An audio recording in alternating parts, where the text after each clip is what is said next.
Hello बच्चों। तो क्या हाल चाल, सब ठीक ठाक? तो चलिए मैं लेके आया हूँ फिर से आपके लिए नया चैप्टर इलेक्ट्रोमैग्नेटिक इंडक्शन। जी हाँ, EMI चैप्टर से इम्पॉर्टेंट ऑब्जेक्टिव क्वेश्चन जो हमारा जो 12 का जो एग्जाम होने वाला है 2 फरवरी को, जो मेरा फिजिक्स है ना, उसके लिए इम्पॉर्टेंट ऑब्जेक्टिव क्वेश्चन है। मैं आपको 100% लिख के दे रहा हूँ कि आपको इस चैप्टर से पक्का कम से कम 5 ऑब्जेक्टिव आएगा तो आएगा, इसलिए इसको हम ध्यान से देखिएगा, ठीक है। मैं इंपॉर्टेंट ऑब्जेक्टिव क्वेश्चन लाया हूँ सिर्फ EMI चैप्टर से, इलेक्ट्रोमैग्नेटिक इंडक्शन। जी हाँ, कहानी है फ्राइडे साहब की, ये चैप्टर है फ्राइडे की। उसी आपका पहला ऑप्शन कहता है क्वेश्चन कि लेंजेस इज एसोसिएटेड किसके लिए किया गया। तो लेंजेस लाइज एसोसिएटेड जो होता है हमारा एनर्जी के लिए होता है। किसके लिए? एनर्जी के लिए, ठीक है ना। यानी कि आपका जो ऑप्शन होगा, option number C is the right हो जाएगा, एनर्जी के लिए। क्लियर। चलिए अगला क्वेश्चन देखिए। अगला क्वेश्चन आपका 2 में कहता है कि the working of dynamo is based on the principle of, ठीक है। कहता है the working of dynamo is based on the principle of. कहता है यहाँ पर कि जो डायनोमो होता है, जिसको जनित्र आप लोग पढ़ते हो, किसके प्रिंसिपल पर, सिद्धांत पर कार्य करता है जी। तो आपका ये ऑप्शन है heating effect of current, B में इलेक्ट्रोमैग्नेटिक इंडक्शन, सी में मैग्नेटिक इंडक्शन और डी में इलेक्ट्रो इंडक्शन। तो ये चैप्टर किस चीज़ के बारे में पढ़ना आपको पता है? इलेक्ट्रोमैग्नेटिक इंडक्शन के बारे में, यह है ना। तो आपका यहाँ पर राइट आंसर हो जाएगा option number B, B is the right हो जाएगा आपका, ठीक है। चलिए आपका option number B is the right हो गया, यानी कि डायनोमो जो होता है EMI पर क्या करता है? प्रिंसिपल पर कार्य करता है, ठीक है। चलिए अगला आपका कहता है यहाँ पर 3 में कि unit of self induction. Self induction या सेल्फ इंडक्टेंस का मात्रक क्या होता है, जिसे हम लोग बोलते हैं सेल्फ इंडक्टेंस। क्या बोलते हैं? Self inductance. तो सेल्फ इंडक्टेंस का यूनिट क्या होगा जी? तो सेल्फ इंडक्टेंस का जो यूनिट होता है वो एक्चुअली में हेनरी होता है, यानी कि आपका ऑप्शन नंबर राइट हो जाएगा सी, ठीक है। ये बहुत इंपॉर्टेंट आ सकता है आपका, ठीक है। चलिए आपका क्वेश्चन नंबर 4 में देखिए क्या कहता है। कहता है voltage is the induce where there is a relative motion between a conductor and. कहता है ये जो वोल्टेज जो इंड्यूस होता है कॉइल में, वो किसके किसके बीच में रिलेटिव मोशन होने की वजह से होता है? एक कंडक्टर, तो दूसरा क्या? बोलो दूसरा क्या होगा? तो आपका दूसरा होनी चाहिए मैग्नेटिक फील्ड, है ना। यानी कि मैग्नेटिक फील्ड और कॉइल के बीच में जब तक क्या रहेगा? रिलेटिव मोशन होते रहेगा, तब तक उसमें वोल्टेज इंड्यूस होते रहेगा। मतलब किसी भी एक कॉइल से पासेस थ्रू होने वाली मैग्नेटिक फील्ड, ठीक है ना, समय के साथ चेंज होते रहेगा, तो उस कॉइल के क्रॉस, ठीक है ना, EMF इंड्यूस होता है, जिसे वोल्टेज कहते हैं। तो यहाँ पर आपका राइट आंसर हो जाएगा option number B is the right. Clear. चलिए अगला क्वेश्चन देखते हैं 5वां में क्या कहता है। 5वां में आपका कहता है कि द लॉ, ठीक है ना, governing electromagnetic induction is called. क्या कहता है? इलेक्ट्रोमैग्नेटिक इंडक्शन के जो नियम था वो किसका था, बता सकते हो? तो आपका 5 का जो राइट आंसर होगा किसका था? फ्राइडे का था, यानी कि ऑप्शन में बी इज द राइट हो जाएगा, ठीक है। चलिए आगे आगे आपको कहता है कि एन इंसुलेटर में स्टोर एनर्जी इन इट्स। कहता है कि जो इंसुलेटर जो होते हैं वो एनर्जी का स्टोरेज किसके रूप में करते हैं जी। 6ठा का क्वेश्चन है, क्या किस में करते हैं? इलेक्ट्रिक फील्ड में कि कॉइल में, मैग्नेटिक फील्ड में या नोटा में? तो आपका जो राइट आंसर होगा वो आपका सी इज द राइट हो जाएगा, मैग्नेटिक फील्ड के रूप में भी करते हैं, ठीक है। चलिए अगला क्वेश्चन आपका 7 में कर रखा है कि the working of N induction coil is based on the principle of. कहता है कि जो इंडक्शन कॉइल जो होता है ना, इंडक्शन कॉइल किसे कहते हैं? इंडक्शन कॉइल उसे कहते हैं जिसमें करंट इंड्यूस होती है, किसकी वजह से जी? तो चेंज इन मैग्नेटिक फील्ड, ठीक है। चेंज इन मैग्नेटिक फील्ड या फिर मैग्नेटिक फ्लक्स भी बोल सकते हैं। चेंज इन मैग्नेटिक फील्ड या magnetic flux linked to coil, ठीक है ना, इंड्यूस EMF। इस कॉइल को हम लोग इंडक्शन कॉइल कहते हैं। ये किस पर सिद्धांत पर कार्य करता है? वही चैप्टर तो पढ़ रहे हैं, सी पढ़ेंगे, ऑप्शन होगा राइट इसका, यानी कि इलेक्ट्रोमैग्नेटिक इंडक्शन पर कार्य करेगा। चलिए आपका 8वां क्वेश्चन कहता है in mutual induction the distance between the coils is increased the mutual inductance of the pair of the coils. क्या हो जाएगा? कह रहा है ना कि म्यूचुअल इंडक्शन में अगर दोनों कॉइल्स के बीच का डिस्टेंस को क्या कर दी जाए? इंक्रीज कर दी जाए। कहता है the distance between the coils, जो दो कॉइल्स होते हैं कि यहाँ पर एक यहाँ पर, तो दोनों के बीच का डिस्टेंस हम लोग क्या करते हैं? इंक्रीज कर देते हैं। तो अगर इसका बीच का डिस्टेंस इंक्रीज कर देंगे तो म्यूचुअल इंडक्टेंस क्या हो जाएगा कॉइल्स का, बता सकते हैं? तो आपका यहाँ जो राइट आंसर हो जाएगा वो हो जाएगा आपका बी इज द राइट, यानी डिक्रीज। देखिए ये जितना पास में दोनों कॉइल रहेगा जी, जितना पास में रहेगा, ठीक है ना, जितना पास में रहेगा तो पहले कॉइल, जिसे प्राइमरी कॉइल कहते हैं, यानी कि प्राइमरी कॉइल से फ्लो करते हैं करंट, तो प्राइमरी कॉइल क्या करता है, हमारा मैग्नेटिक फील्ड बनाता है। तो वो मैग्नेटिक फील्ड क्या करता है, दूसरे कॉइल से पासेस थ्रू होता है, यानी कि हम क्या करते हैं, चेंज करते हैं प्राइमरी कॉइल में करंट की मैग्नीट्यूड को। तो उसकी वजह से, ठीक है ना, वेरियस मैग्नेटिक फील्ड बनता है, और वह वेरियस मैग्नेटिक फील्ड क्या होता है, सेकेंडरी कॉइल से पासेस थ्रू होता है। लेकिन ये जितना दूर रहेगा उतना कम पासेस थ्रू होगा, जितना नज़दीक रहेगा उतना ज़्यादा पासेस थ्रू होगा सेकेंडरी कॉइल से। तो इसीलिए अगर दोनों कॉइल के बीच का डिस्टेंस को बढ़ा दीजिएगा तो म्यूचुअल इंडक्टेंस कम होगा, ठीक है ना, सेकेंडरी कॉइल में। इस तरह से आपका यहाँ पर राइट आंसर हो जाएगा option number 20 the right. Clear. चलिए आगे आपका कहता है 9 में कि in mutual induction when a thin iron sheet is placed between two coils the mutual inductance will B क्या। कहता है कि म्यूचुअल इंडक्शन में जब दो कॉइल्स के बीच में हम लोग क्या करते हैं, एक मेटल का, एक आयरन का बना हुआ प्लेट शीट रख देते हैं, तो आखिर में म्यूचुअल इंडक्टेंस में क्या फर्क पड़ सकता है, क्या इफेक्ट करेगा। तो आपको पता होना चाहिए, जो 9 का जो राइट आंसर होगा वो बी होगा, डिक्रीज हो जाएगा। ऐसा क्यों सर, क्योंकि ना सेकेंडरी कॉइल से मैग्नेटिक फील्ड पास नहीं हो पाएगा अगर दोनों के बीच में अगर आप प्लेट शीट को रख देंगे तो। क्यों, क्योंकि म्यूचुअल इंडक्शन किसे कहते हैं, म्यूचुअल इंडक्शन के बारे में हम जानते हैं जी। आपको पता होना चाहिए कि जब हम प्राइमरी कॉइल में करंट को फ्लो करते हैं, अब ऐसा करंट जो वेरियस हो, चेंज होते रहो, जिसकी वजह से वेरियस मैग्नेटिक फील्ड बनेगा, और वह वेरियस मैग्नेटिक फील्ड की जो होती है वो बगल में रखे हुए सेकेंडरी कॉइल से पासेस थ्रू होती है, जो समय के साथ जितना ज़्यादा पासेस थ्रू होगी, चेंज होगा, उतना ज़्यादा, ठीक है ना, उसके अक्रॉस ईएमएफ बनेगा।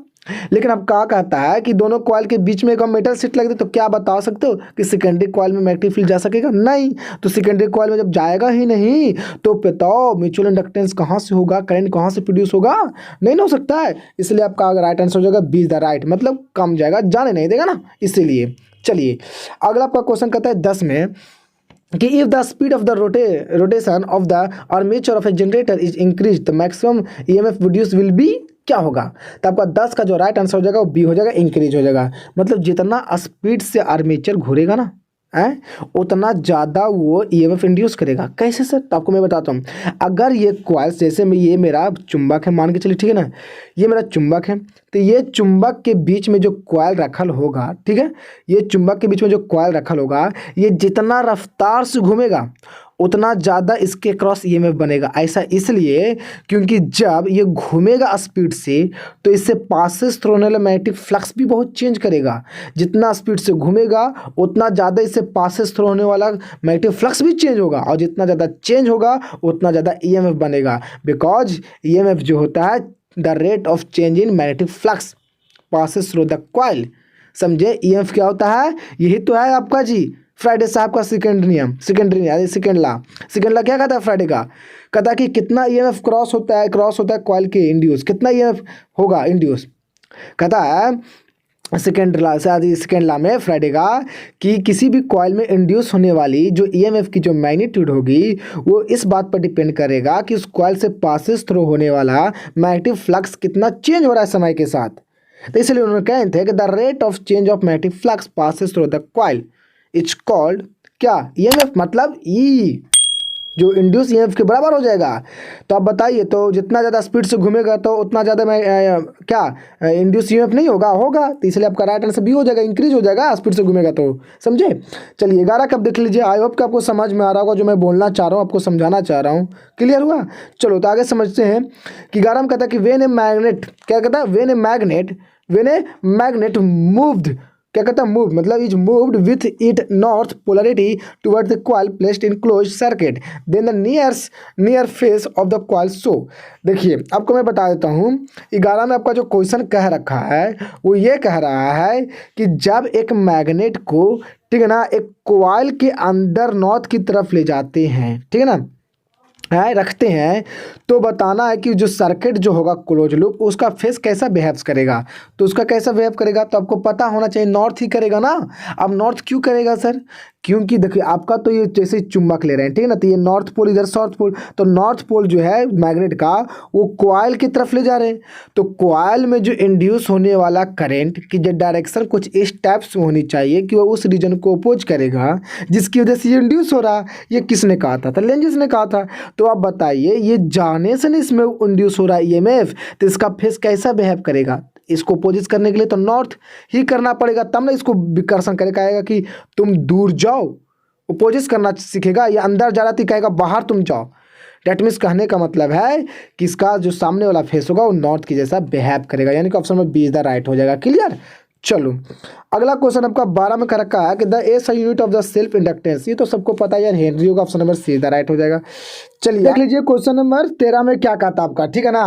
तो देखिए क्वेश्चन नंबर 13 में आपका कहता है कि dimension of magnetic flux, magnetic flux का डायमेंशन क्या होता है जी। तो आपको पता होना चाहिए कि आपका यहाँ पर राइट आंसर हो जाएगा ऑप्शन नंबर ए हो जाएगा। क्लियर। कौन सा ए वाला, यानी कि होता है ए एल के पावर 2 टी के पावर -2, ठीक है ना, अब ए के पावर -1, ठीक है ना। आप चाहिए तो इस फार्मूला से आप निकाल सकते हैं। कौन सी फार्मूला से, देखिए आपका फाई बराबर होता है आपका कौन सा, मैग्नेटिक फील्ड इनटू एरिया, और मैग्नेटिक फील्ड बराबर का बी बराबर फार्मूला आपका होगा फोर्स अपॉन क्यू भी। क्यू क्या है, क्यू क्या है चार्ज, और भी क्या वेलोसिटी है, और फोर्स आपको पता ही है। तो इससे आप निकालिएगा तो आपका option number A is the right हो जाएगा। क्लियर। चलिए आगे देखते हैं अगला क्वेश्चन आपका क्या कहता है। 14 में कहता है आपका कि क्या कहता है कि lamination are use to build magnetic circuits operator under condition for the off reduce, किसे कम करने के लिए लेमिनेशन का यूज किया जाता है। जैसे आपको पता होगा कि ट्रांसफार्मर आप पढ़े होंगे जरूर, ट्रांसफार्मर में जो कोर जो होता है कोर, वो लेमिनेशन किया जाता है। क्या मतलब पतले पतले पत्ती का लगाया जाता है। सवाल आता है क्यों लगाया जाता है, क्योंकि एडी करंट को कम उत्पन्न करने के लिए, मतलब उसे कम करने के लिए, रिड्यूस करने के लिए, ताकि एडी करंट का लॉस हो सके। तो इसलिए आपका यहाँ पर राइट आंसर भी वही होगा, एडी करंट को लॉस करने के लिए। चलिए अगला आपका क्वेश्चन कर रखा है कि Henry is the unit of, देखिए हेनरी जो है ना वो इंडक्टेंस का यूनिट होता है, लेकिन चाहे वो म्यूचुअल इंडक्टेंस हो या सेल्फ इंडक्टेंस हो, दोनों के लिए यूनिट होगा। इसलिए यहाँ पर आपका राइट आंसर हो जाएगा option number C is the right. Clear. चलिए अगला क्वेश्चन आपका कर रखा है the dimensional formula of the mutual inductance, mutual inductance का डायमेंशनल फॉर्मूला क्या होगा। तो आपका राइट आंसर होता है यहाँ पर ए एल के पावर 2 और टी के पावर -2 और ए के पावर -1, यानी कि option number B is the right हो जाएगा। क्लियर। चलिए अगला देखते हैं हम लोग क्वेश्चन 17 में क्या कहता है। The magnetic flux linked with a coil of N number of turns of area cross section A held with its plane parallel to the field B is, कहता है कि मैग्नेटिक फ्लक्स लिंक्ड है जिसमें number of turns N है, ठीक है, और उसकी क्रॉस सेक्शन एरिया ए है। तो राइट आंसर होगा, ठीक है ना, 17 का वो option number B is the right हो जाएगा, ठीक है ना, ऑप्शन नंबर बी। कौन सा, बी आपका राइट आंसर हो जाएगा, ठीक है ना। चलिए अगला आपका क्वेश्चन कहता है कि two solenoid of equal number of turns have their length and the radial in the same ratio 1:2, the ratio of their self inductance will be, कितना होगा। तो आपको मैं बता दूं कि 18 का जो आपका राइट आंसर हो जाएगा वो भी उतना ही होगा, option number A is the right, 1:2 ही होगा। क्लियर। चलिए आगे देख लेते हैं कि if the number of the turns per unit length of A coil of solenoid is double the self inductance of the solenoid will be क्या। तो इसका आपका जो राइट आंसर हो जाएगा वो आपका हो जाएगा बेकम्स 4 टाइम्स, ठीक है ना, क्योंकि स्क्वायर का होता है ना। इफ नंबर ऑफ टर्न्स को आप क्या करिएगा, पर यूनिट क्या करिएगा, उस सोलेनॉइड को डबल कर दीजिएगा तो उसका सेल्फ इंडक्टेंस क्या हो जाएगा, 4 गुना हो जाएगा, यानी कि बी आपका राइट आंसर हो जाएगा। चलिए 20 का देख लीजिए फटाक से क्या कहता है। 20 का आपका क्या कहना है कि two inductance each of the inductance L और join in the parallel their equivalent inductance क्या। तो 20 का आपका राइट आंसर हो जाएगा बी, बी आपका राइट आंसर हो जाएगा। क्या कह रहा है आपको थोड़ा सा समझने की बात है जी, टू इंडक्टेंस है, ठीक है ना, और प्रत्येक कैसे ज्वाइन है जी, पैरेलल में।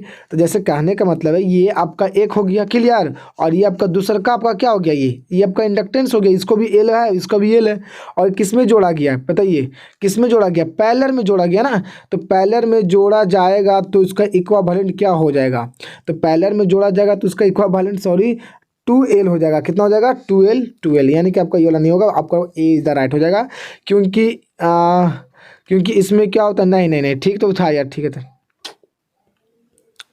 ठीक। देखिए 20 में आपका क्वेश्चन कहता है कि two inductance each of inductance L और joint in parallel their equivalent inductance each क्या। आपको देखने यहाँ पर समझने की बातें कह रहा है। यहाँ पर 2 इंडक्टेंस एल वाला है, ठीक है ना, मैंने ये लिया और एक ये लिया, दोनों एल ही है और दोनों को समांतर क्रम में जोड़ा हुआ है। तो पूछा इक्विवेलेंट इंडक्टेंस क्या होगा। तो पैरेलल के क्या होता है 1/L, तो एल एलसीएम ले लीजिएगा तो 2/L, तो प्लट दिएगा तो L/2, यानी कि ऑप्शन नंबर बी राइट हो जाएगा, ठीक है ना। हाँ अगर यही आपका कहता है कि इसमें कैपेसिटर वाला में, तो सोच लीजिएगा डायरेक्ट जुड़ जाता है एल और एल नहीं, बल्कि वहाँ H और H 2H हो जाता, समझे। चलिए अगला क्वेश्चन देखते हैं केस में क्या कहता है कि the induced current always produce explanatory magnetic field around their conductors in a direction that opposes the original magnetic field this law. ये किस लाइन को कहता है, ये किसकी नियम है? तो आपको पता होना चाहिए। जो कैस का राइट आंसर वो सी हो जाएगा। सी का क्या कहना है लेंजिस लॉ का? लेंजिस लॉ का कहना है कि किसी भी कॉइल में इंड्यूस होने वाले करंट या ईएमएफ की डायरेक्शन कुछ इस टाइप से होगी कि वह उस रीजन को अपोज करेगा जिसकी वजह से ये इंड्यूस हुआ है। यह तो लेंजिस लॉ था। तो वही तो कह रहा है कि the induce current always produce expanding magnetic field around their conductor in their direction that opposes the original magnetic field. Original magnetic field को अपोजिस करता है, समझे? तो लेंजिस लॉ आपका यहाँ पर राइट आंसर हो जाएगा। क्लियर। चलिए अगला आपका कहता है 22 में कि फ्राइडे सेकेंड लाइज ईएमआई क्या कहता है? Minus D phi by D T. तो बताइए आपका कौन सा ऑप्शन हो जाएगा 22 का? 22 का ये ऑप्शन राइट हो जाएगा। The rate of change in magnetic flux linked with या फिर पासेस थ्रू कॉइल, ठीक है ना, ईएमएफ के बराबर होता है minus D phi by D T. और माइनस किसकी वजह से आता है? तो लेंजिस लॉ की वजह से माइनस आता है। क्योंकि फ्राइडे ने तो बस इतना ही बता सका था कि किसी भी कॉइल में इंड्यूस होने वाला ईएमएफ की मैग्नीट्यूड कितना होगा, लेकिन ये नहीं बता पाए थे कि किस डायरेक्शन में होगा। तो डायरेक्शन को बताने के लिए लेंजिस लॉ आए थे और उसी के अनुसार से इसका माइनस का साइन आता है इसमें, ठीक है। चलो आगे आपका आता है कि formula of the motional EMF क्या होता है। तो मोशनल ईएमएफ का जो फार्मूला होता है वो आपका ऑप्शन नंबर बी राइट हो जाएगा। ई बराबर हो जाएगा माइनस बी, ठीक है ना, ये आपका राइट आंसर हो जाएगा। ठीक है। चलिए आपका अगला क्वेश्चन कहता है 24 में कि motional EMF due to rotation of a rod in magnetic field is क्या, ठीक है ना। अब रोटेशन कर रहा था, यहाँ पर क्या होगा? एंगुलर वेलोसिटी होगी। वहाँ पर क्या होता था? लीनियर वेलोसिटी भी था, यहाँ पर एंगुलर वेलोसिटी हो जाएगा। तो 24 का जो आपका राइट आंसर हो जाएगा वो आपका option number B is the right हो जाएगा, यानी कि माइनस बी, ठीक है ना, आई है ना ओमेगा बटा 2 आपका यहाँ पर राइट आंसर हो जाएगा। क्लियर। चलिए अगला आपका कह रखा है 25 में induce EMF across a coil due to rotating in magnetic field is कितना, ठीक है ना। आप कॉइल को रोटेट करिएगा जी, कॉइल को रोटेट करिएगा। तो कॉइल को रोटेट करिएगा, किसको? कॉइल को। तो जब कॉइल का रोटेट करिएगा तो उसमें ईएमएफ कितना इंड्यूस होगा, उसका फार्मूला क्या होगा? तो आपने इसमें मोटर में जनरेटर में जरूर पढ़े होंगे। तो आपको बताया गया होगा कि जो होता है वो होता है ई बराबर ई नॉट साइन ओमेगा टी होता है। क्लियर। और आपके साथ साथ इसी को हम लोग बोलते हैं, देखिए एन बी ए को ही बोलते हैं मैक्सिमम ईएमएफ। क्लियर। तो यहाँ पर आप ये भी लिख सकते हैं क्योंकि ये ई नॉट की वैल्यू है। तो आपका यहाँ पर option number C the right हो जाएगा बोथ। चलिए अगला 26 का क्वेश्चन देख लीजिए। Formula of self inductance. Self inductance का फार्मूला क्या होता है? सेल्फ इंडक्टेंस जिसको बोलते हैं, तो सेल्फ इंडक्टेंस का जो फार्मूला होगा वो आपका एल बराबर हो जाएगा क्या फाई बटा आई, कि फाइव बट्टा आई होगा नहीं बोला। तो आपका ये राइट आंसर हो जाएगा, option number C the right हो जाएगा। ठीक है। अब देखिए यहाँ पर तो लगता है वही वाला भी दे दिए हैं। तो यहाँ पर आपका क्यू बटा दिए थे हम, क्या क्यू बटा आई दिए थे, ठीक है ना। फाइव नहीं है, क्यू है, गलती से हो गया। तो यहाँ आपका राइट आंसर हो जाएगा एल बराबर, आपको पता होना चाहिए फाइव बटा आई। ठीक है। चलिए ठीक है, आगे चलते हैं। वेबर पर ampere is the unit. Weber पर एम्पियर किसका मात्रक होता है, ठीक है ना। तो आपका यहाँ पर राइट आंसर हो जाएगा सी बोथ। सेल्फ इंडक्टेंस और म्यूचुअल इंडक्टेंस दोनों का साथ साथ इसका हेनरी भी होता है, वो भी याद रखिएगा। चलिए अगला क्वेश्चन 28 में आपका क्या कहता है कि self induction of coil can not depend. Self inductance किस पर डिपेंड नहीं करता है। तो आपको यहाँ पर राइट आंसर हो जाएगा 28 का वो डी, यानी कि इलेक्ट्रिक चार्ज पर डिपेंड नहीं करता बल्कि number of turns, cross section area, nature of the material पर डिपेंड करता है सेल्फ इंडक्टेंस। बहुत इंपॉर्टेंट ऑब्जेक्टिव क्वेश्चन है, ध्यान में रखिएगा जरूर इस बात को, ठीक है ना। सेल्फ इंडक्टेंस जो होते हैं वो आपका number of turns, cross section area और नेचर ऑफ मटेरियल पर डिपेंड करते हैं, लेकिन इलेक्ट्रिक चार्ज पर मीटर नहीं करते हैं, डिपेंड नहीं करते हैं, ठीक है। चलिए 29 का कहता है कि self inductance of A current carrying solenoid is. कहता है करंट कैरिंग सोलेनॉइड के लिए सेल्फ इंडक्टेंस का फॉर्मूला क्या होगा। तो आपका यहाँ पर 29 का जो राइट आंसर हो जाएगा वो ऑप्शन नंबर बी, यानी कि mu not an square cross section area upon I, ये आपका राइट आंसर हो जाएगा, ठीक है ना, बी इज द राइट। चलिए अगला आपका क्वेश्चन कहता है 30 में कि storage magnetic potential energy in a conductor half, क्या हो जाएगा हाफ, ठीक है ना। कितना का 30 का ना, तो 30 का आपका हो जाएगा हाफ एल आई स्क्वायर, ये आपका राइट आंसर हो जाएगा, बी इज द राइट। ठीक है। ये आपका इंपॉर्टेंट है जी, पहले बोल देते हैं, ये आपका आ सकता है एग्जाम में, इसको रट लीजिए, ठीक है ना। पोटेंशियल एनर्जी का फॉर्मूला क्या होगा, किसके रूप में, इंडक्टेंस के रूप में, हाफ एल आई स्क्वायर। और जब कैपेसिटर आता था कौन होता था पता है, हाफ सी बी स्क्वायर। सोच लीजिए दोनों की जैसा लगता है, यहाँ पर आई हो जाता है, यहाँ पर भी हो जाता है, ठीक है। चलो आगे कहता है आपका कि when maximum current flow through, ठीक है ना, an inductor then storage magnetic potential energy कितना, इकतीस का राइट आंसर होगा सी, 0। मैक्सिमम करंट फ्लो किया जाएगा इंडक्टर से तो कोई एनर्जी स्टोरेज नहीं होगा, पहले बोल देते हैं। ठीक है, चलिए अगला आपका कहता है 32 का कि the magnetic flux passes through a secondary coil is the directly proportional to the flowing. B आपका राइट हो जाएगा, प्राइमरी कॉइल में फ्लो होने वाली करंट के मैग्नीट्यूड के डायरेक्टली प्रोपोर्शनल होता है सेकेंडरी कॉइल में इंड्यूस होने वाला मैग्नेटिक फ्लक्स या फिर ईएमएफ। ठीक है, चलिए आगे आपका कहता है कि formula of the mutual induction. Mutual induction का फॉर्मूला क्या होता है? म्यूचुअल इंडक्शन जो सेकेंडरी कॉइल में इंड्यूस होते हैं। ठीक है ना, तो आपका यहाँ पर जो राइट आंसर हो जाएगा 33 के, वो ऑप्शन नंबर 20 द राइट हो जाएगा। एम बराबर हो जाएगा 5 जो सेकेंडरी कॉइल में कितना मैग्नेटिक फ्लक्स जा रहा है और प्राइमरी कॉइल का करंट, यानी कि आपका ऑप्शन नंबर 20 द राइट हो जाएगा। क्लियर, चलिए अगला आपका 34 का कहता है कि the induced EMF across the secondary coil due to charge of current in the primary coil is कितना। तो आपका 34 का जो राइट आंसर हो जाएगा वो option number A the right हो जाएगा, एम डी। ठीक है ना, I1/dt आपका राइट आंसर हो जाएगा। ठीक है, चलिए प्राइमरी कॉइल का ही करंट है और ये म्यूचुअल इंडक्टेंस डी/dt। चलिए अगला आपका क्वेश्चन कर रखा है 35 में कि mutual inductance of two coaxial solenoid. Coaxial solenoid के लिए म्यूचुअल इंडक्टेंस का फॉर्मूला क्या होगा? तो आपको पता होना चाहिए कि जो 35 का राइट आंसर हो जाएगा वो option number A the right हो जाएगा, म्यू नॉट N1 N2। ठीक है ना, ए अपॉन ठीक है ना एल आपका राइट आंसर हो जाएगा, option number A is the right. चलिए अगला आपका क्वेश्चन कर रखा है कि coefficient of the coupling is, इसके लिए फॉर्मूला क्या होता है? के बराबर फॉर्मूला क्या होता है? तो आपको पता होना चाहिए 36 का सी आपका राइट आंसर हो जाएगा, बोथ दोनों हो जाएगा, दोनों के दोनों। ठीक है ना, 5s अपॉन क्या करिए 5p करिए, यानी सेकेंडरी कॉइल का फ्लक्स और प्राइमरी कॉइल से फ्लक्स। ठीक है ना, दोनों के रेशियो को क्या बोलते हैं? कोफिशिएंट ऑफ कपलिंग बोलते हैं। ठीक है ना, it is defined as the ratio of magnetic flux passes the secondary coil and the magnetic flux passes through the primary coil. ये दोनों के रेशियो को कोफिशिएंट ऑफ कपलिंग कहते हैं। ये जितने पास पास रहेंगे उसका कोफिशिएंट ऑफ कपलिंग उतना ज़्यादा बढ़ेगा। ठीक है ना, और जब इसको सोल्व करिएगा तो आपका आंसर बी वाला भी आएगा। तो इसलिए आपको याद रखना चाहिए कि सी आपका राइट आंसर हो जाएगा, बोथ। चलिए अगला आपका कहता है the coefficient of coupling two coaxial solenoid.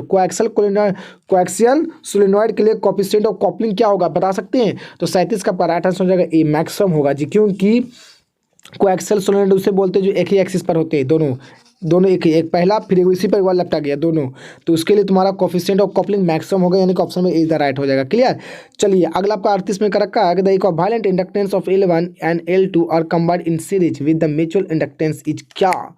तो देखिए अगर आपका L1 और L2 दो इंडक्टेंस हैं और उसे सीरीज में जोड़ा जा रहा है तो आपको यहाँ पर डायरेक्ट आंसर मारना पड़ेगा कि सीरीज में जोड़ेंगे तो डायरेक्ट L1 प्लस L2। लेकिन अगर पूछ दे कि म्यूचुअल इंडक्टेंस के रूप में क्या होगा तो आपका इक्विवेलेंट जो होगा, आपका इक्विवेलेंट इंडक्टेंस उसका फॉर्मूला हो जाएगा L1 प्लस L2 और प्लस माइनस एम, तो आपका ये राइट आंसर हो जाएगा। तो यहाँ पर आपका तो लगता है ऐसा ऑप्शन मैंने लगता है नहीं दिए हैं। ठीक है ना, तो यहाँ पर आपको यहाँ पे सिर्फ माइनस लगा दीजिए और आपका सीधा राइट हो जाएगा। क्लियर, चलिए अगला क्वेश्चन देख लीजिए 29 का क्या कहता है। कहता है कि the equivalent inductance of L1 and L2 are combined in parallel with mutual inductance. देखिए अगर म्यूचुअल इंडक्टेंस की बात ना करें और पैरेलल में कंबाइंड हो, ठीक है ना, L1 और L2, तो उसके लिए फॉर्मूला कर देंगे 1/L1 प्लस 1/L2। लेकिन म्यूचुअल इंडक्टेंस की बात करता है तब आपका यहाँ पर जो राइट आंसर होता है 39 का, वो सी आपका राइट आंसर हो जाएगा। यानी कि कितना मैं आपको बता देता हूँ, देख लीजिए यहाँ पर ही, ये आपका राइट आंसर हो जाएगा L1 into L2 minus M² L1 plus L2 plus minus 2M, ये आपका राइट आंसर हो जाएगा, option number C the right. Clear, चलिए अगला आपका कहता है 40 में कि electric generator works on the principle. Electric generator किसके सिद्धांत पर कार्य करता है? तो फ्लेमिंग साहब का राइट हैंड या फिर EMI दोनों पर करता है, यानी कि option number C the right हो जाएगा, बोथ। क्लियर, चलिए आपका अगर कह रहा कि which of the flame is the correct resistivity of the material. एक मटेरियल के रेसिस्टिविटी के लिए फॉर्मूला क्या होता है? तो रो बराबर क्या होता है? RA/L, यानी कि option number A is the right, A आपका ए इज द राइट हो जाएगा। क्लियर, चलिए 42 में आपका कर रखा है कि the working principle of dynamo is the based on electromagnetic induction, यानी कि option number B is the right हो जाएगा, जो कि अभी जस्ट बताए थे। चलिए 43 का लास्ट क्वेश्चन देखिए, the change in magnetic field with the time at a point produce क्या प्रोड्यूस कर सकता है? क्या अगर मैग्नेटिक फील्ड को चेंज करोगे तो क्या उत्पन्न हो सकता है? बता सकते हो? तो आपका electric field, change in magnetic field then produce electric field. Option number C is the right. ठीक है, अब आपको सब्जेक्टिव क्वेश्चन देखने को ध्यान में रखना चाहिए। 2 नंबर में आने वाला देखिए कौन कौन इंपॉर्टेंट है। देखिए बॉस, EMI से आप क्या समझते हैं, ये भी इंपॉर्टेंट है। लेंजेस रहा तो इंपॉर्टेंट है तो है, इसको तो आपको रट लेना है। Explain Fleming rule, right hand rule, ठीक है ना। What is the eddy current, ये भी आपको देख लेना है और उसका यूजेस कहाँ कहाँ किया जाता है। ठीक है ना। How can we reduce eddy current, eddy current को हम लोग कम कैसे कर सकते हैं। इंडक्टर क्या होता है, इंडक्टेंस क्या होता है, सेल्फ इंडक्टेंस क्या होता है। मैंने सब इंपॉर्टेंट ऑब्जेक्ट 2 नंबर का मार्क्स का मैं बना दिया हूँ। अब देख सकते हैं, इसको सारा बना लीजिएगा। अगर नहीं बने तो कमेंट्स करिएगा। मैं इसका सोल्यूशन कर इसका मैंने PDF लिंक मैं इस वीडियो के डिस्क्रिप्शन में अपलोड कर दूंगा, आप वहाँ से डाउनलोड कर लीजिए, फ्री में, कोई पैसा नहीं लगेगा। ठीक है, देखिए अब सब्जेक्टिव क्वेश्चन आपका देख लीजिए। यहाँ पर सब्जेक्टिव तो हम धक्कर देख लो बा। ये तो पूछा गया है, how many Fridays law of EMF explain everyone. Friday का नियम कितने होते हैं, 2 होते हैं ना, और दोनों को एक्सप्लेन करना रहेगा। आ जाएगा 5 नंबर में, तब को बनाना रहेगा। तो देख ले, इसको ध्यान से पढ़ लीजिए सारा का सारा। ठीक है, तो इस तरह से मैं आप वीडियो को करता हूँ समाप्त। ठीक है ना, तो मिलते हैं अगले वीडियो में, तब तक के लिए ओके, गुड बाय।